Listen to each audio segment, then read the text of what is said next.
Bien, ya que nos conocen un poquito más, vamos a hablar en esta lección de algunos de los referentes que nos han marcado en nuestros procesos de diseño. Este libro contiene la historia del diseño gráfico en carteles. Es muy importante para nosotros porque nos muestra un desarrollo histórico de lo que ha sido el medio. Una de nuestras principales influencias es Cheret.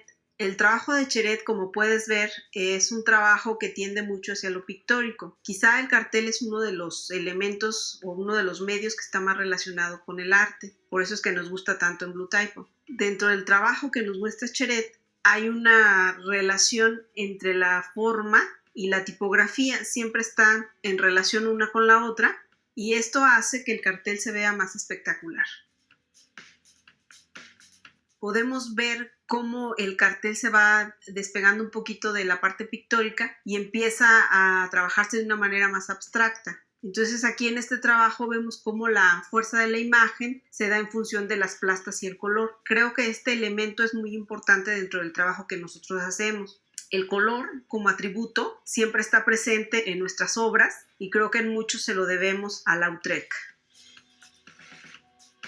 En este otro ejemplo que pertenece al futurismo podemos ver cómo la tipografía está dispuesta de una manera muy libre. Creo que esa es una de las enseñanzas que nos ha dejado el futurismo y Marinetti como estudio de diseño. Para nosotros es bien importante la cuestión experimental, tal como lo hacían los futuristas. Tratamos siempre de buscar esa relación que existe entre lo análogo y lo digital.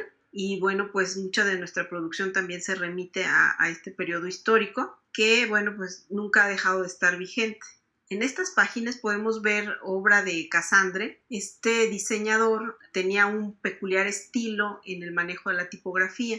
Siempre trabajaba composiciones muy diferentes a las alineaciones normales que aparecían en otros medios de la época. Por ejemplo, este cambio de color en la tipografía, la disposición, la alinealidad o la no linealidad en la disposición de los textos es otra característica. Vemos cómo mezclaba tamaños y colores, estilos de letra, y cómo disponía de una manera muy libre en su producción artística. Ahora te voy a mostrar un libro que me parece muy bueno para ejemplificar esta parte.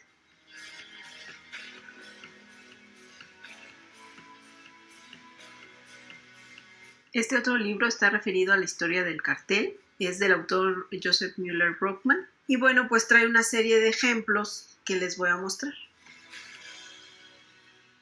Estos ejemplos están más relacionados con la Escuela Suiza del Diseño, se remiten al estilo internacional, en donde, bueno, pues la pulcritud visual y la retícula pues son dos elementos que están presentes en la mayoría de los carteles. Aquí vemos la pulcritud visual del cartel, vemos la disposición muy limpia y estructurada de la tipografía y alcanzamos a ver cómo se perciben las columnas que tiene la propia retícula. La influencia de Müller-Brockmann se ve mucho en nuestra producción, quizá más en la parte de Manolo, porque, bueno, pues la retícula y el orden son indispensables para poder desarrollar este tipo de carteles.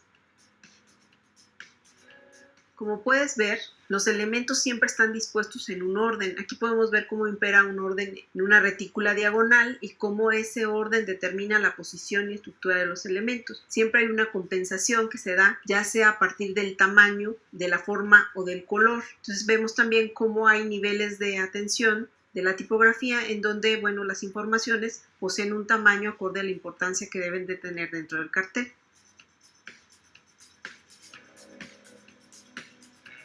Este otro ejemplo también nos gusta mucho como estudio porque en él se puede ver la disposición en líneas diagonales y, bueno, pues se puede ver cómo se marca la retícula y cómo los elementos tipográficos entran y se conjuntan precisamente a partir de esa disposición que otorga la retícula para poder poner o colocar los elementos dentro del campo visual. Aquí puedes ver que en la totalidad es un cartel muy armónico. Esto se debe precisamente a que se tiene una estructura base, una retícula, que hace que los elementos se puedan colocar en una manera ordenada y con cierto ritmo. En este ejemplo, el cartel está dedicado a la promoción de una obra de Beethoven, entonces tiene un sentido musical y la disposición de elementos, como puedes ver, lleva cierto ritmo y hay una armonía entre esos elementos para poder manifestar el contenido de la pieza musical. También es importante resaltar cómo se manejan los espacios tanto llenos como vacíos para poder ordenar la forma y la tipografía. Siempre hay una relación de equilibrio en donde uno deja espacio para que el otro pueda actuar.